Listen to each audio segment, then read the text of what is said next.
Good morning, Staples. It is Thursday, April 26th. I am Hamza Khan. It is exactly 56 days till graduation. We have a good show for you today. Before we start, we would like you all to please stand for the pledge.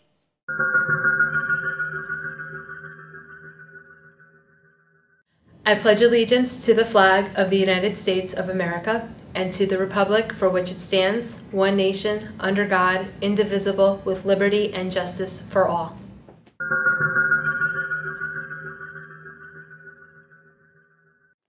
Recently, Brian and Alec attended a blood drive in the gym and created this report to tell you more about it. Staples High School has many opportunities for students to get involved with helping others, one of which was the blood drive that took place last week. Here's some footage from that event. Hi, I'm Rachel. Hi, I'm Emily. I'm Nina, and we're from Key Club, and we're hosting the blood drive this year. So far, we had 12 donations, and it's just the morning, so hope we'll get a lot more.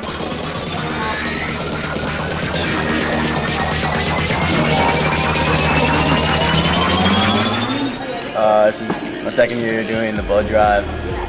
Always happy to help out. It's for a good cause, so yeah. An emergency.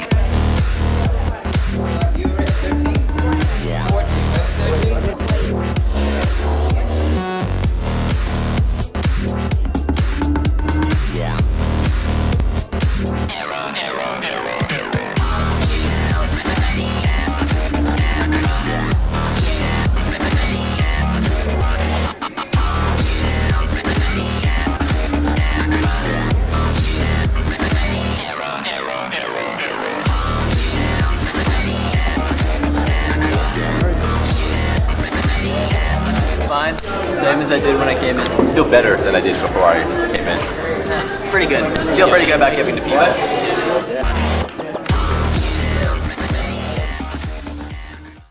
Blood donations are a critical part of our healthcare delivery system in this country. The yearly blood drive is worthy of our support. Good job, guys, covering this important yearly Staples event. We turn next to the art department and its efforts to create beautiful things for our school. On Tuesday's Period 8 TV show, Miss Wright was congratulated for participating in the Boston Marathon.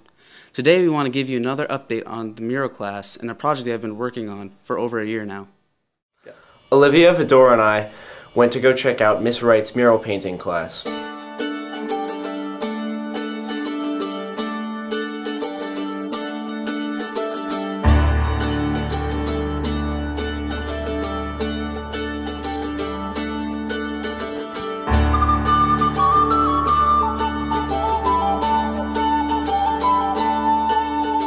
How long have you been working on this mural?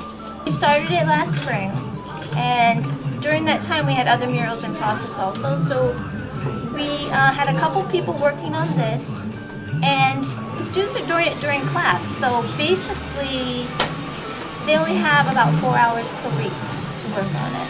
How did you come up with the idea for this mural? It's a student idea. We went into the library and we created designs, and the students came up with random ideas of what they would like, and then they voted in class on their favorites, presented it to Mr. Zito and Mr. Honeycutt, and they approved the design. How many kids do you have working on this mural at one time? Well, normally we have about 4 to 5, but up to 8 at some points we've had up to 8 students. How did you make the mural so realistic? Well, the students are using a technique called two-point linear perspective to create an illusion of depth. And as you notice, as things go back into the distance, they look they're farther away. That's the illusion they're creating. When will the mural be going up? Well, hopefully it's going to be completed by this semester, and hopefully in the summer it'll be home.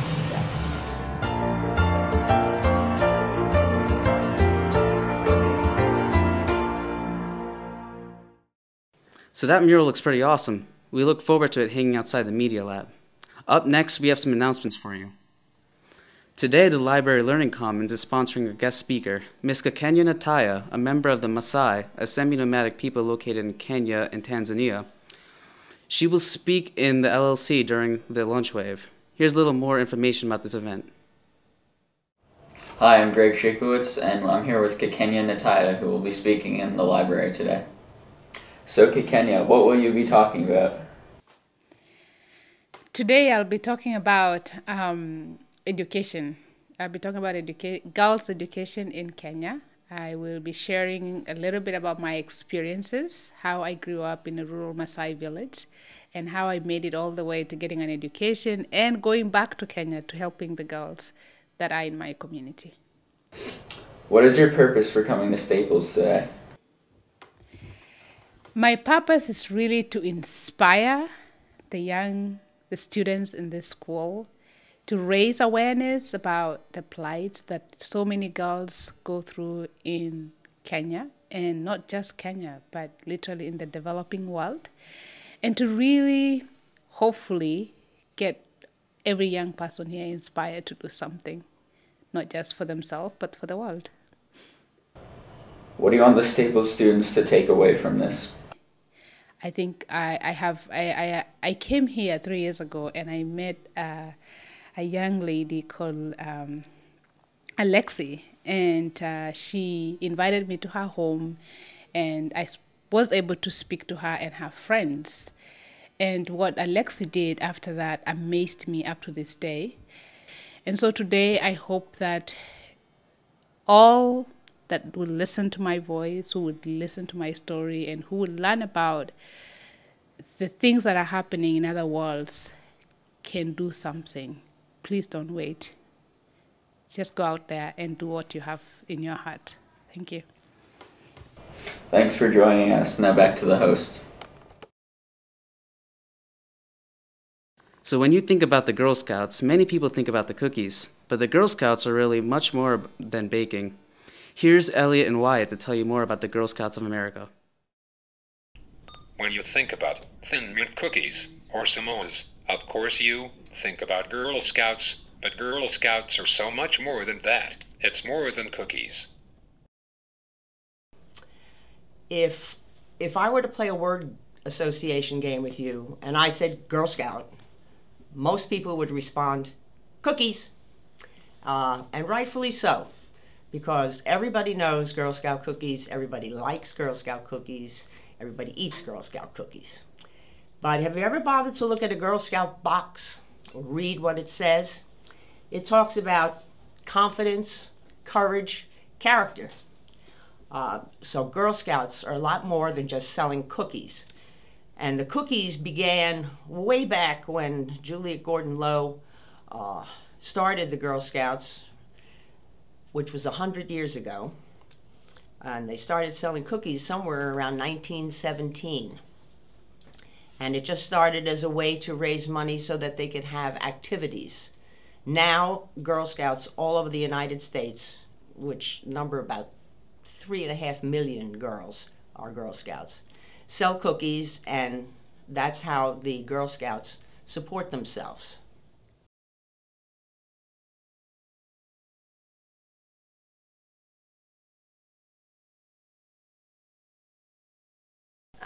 I think the most common misconception of being a Girl Scout is like just selling cookies, and you're not really looked at as courageous, and you're just being looked at as someone who sells cookies to other people.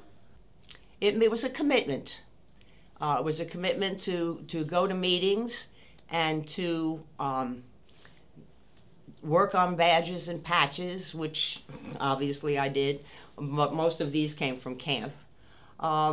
And to uphold the name of the Girl Scouts. Being a high school sophomore as a Girl Scout is fun and interesting, but most people look at you as like crazy for continuing all these years. I think it's fun because I can help out the younger girls in my friends' troop, and it's fun to be with them. In high school, it's a little difficult to even find a senior troop because there aren't that many girls that continue on in scouting. But you could look into becoming a leader or working with younger children, brownies, which would be most welcome. The Girl Scouts do all of their own training, which you need to go through before you work with young people.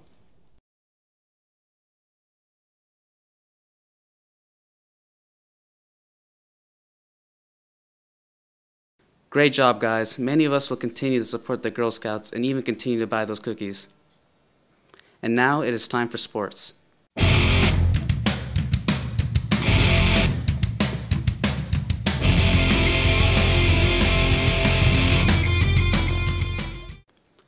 Remy is back with another one of her videos. This time she is focused on the Staples track team, which she finds to be almost like a music video. Let's have a look.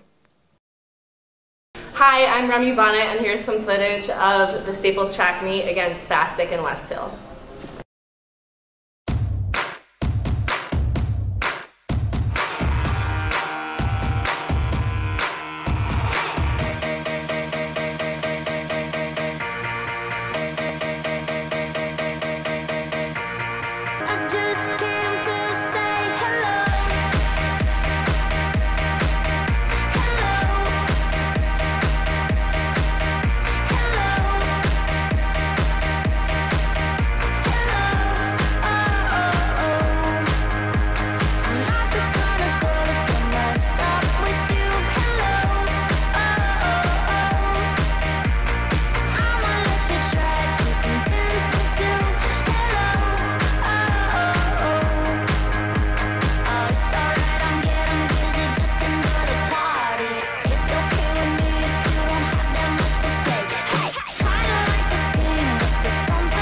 Can you tell us a little about track?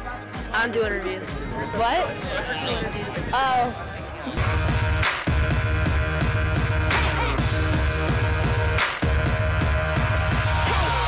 Now back to the host. Great job, Remy. That video is music to our eyes.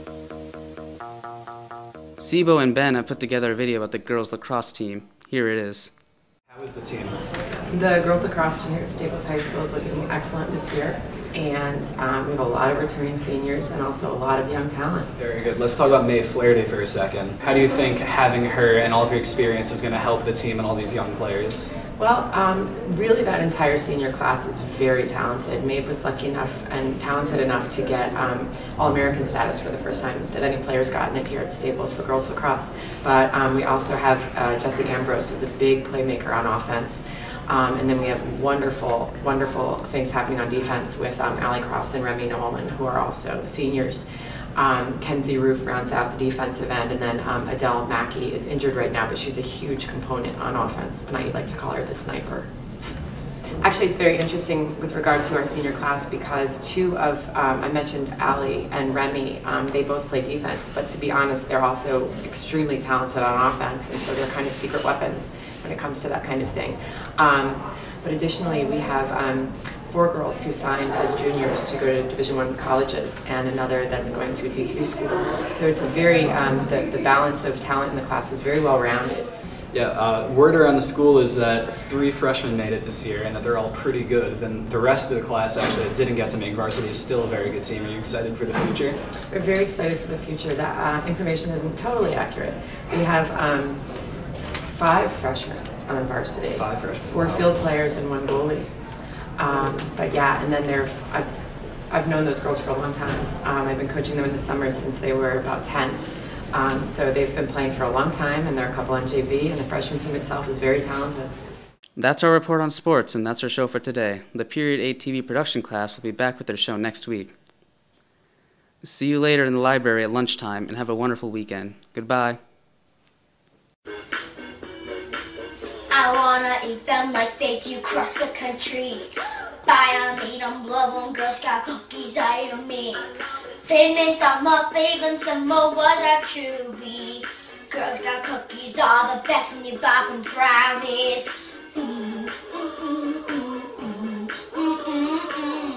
Please buy mine, won't you please buy my cookies? Tag along to Toasty Toes. Please buy mine, won't you please buy my cookies? Thin mints or trefoils.